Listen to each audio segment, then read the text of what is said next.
Step one is the stabilization of the country. We don't want it descending into chaos. Part of that stabilization, and the reason why we understand and believe that we have the strongest leverage possible, is our quarantine. As you've seen today, 2 more ships were seized. We are in the midst right now and in fact about to execute on a deal to take all the oil. They have oil that is stuck in Venezuela. They can't move it because of our quarantine and because it's sanctioned. We are going to take between 30 and 50 million barrels of oil. We're going to sell it in the marketplace at market rates, not at the discounts Venezuela was getting.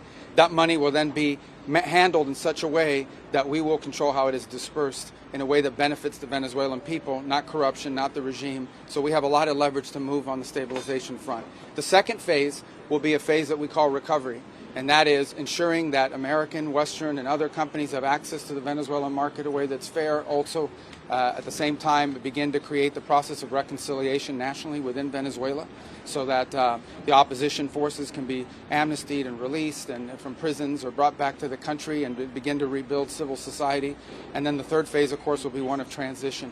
The bottom line is that there is a process now in place where we have tremendous control and leverage over what those interim authorities are doing and are able to do.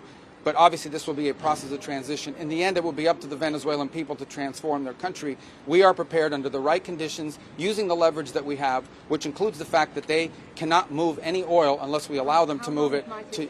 Well, again, I'm not going to give you a timeline on it. We want it to move as soon as possible. But we didn't expect this would... It's been 3 days since this happened, 4 days since this happened. So I understand that in this cycle and society we now live in, everyone wants instant outcomes. They want it to happen overnight. It's not going to work that way. But we're already seeing progress. With this new deal that's been announced and more deals to follow, you're already seeing how the leverage the United States has over those interim authorities is going to begin to lead to positive outcomes. The level of sophistication that Senate just was briefed on and the House was briefed on, a classified level, is something only the United States of America can accomplish.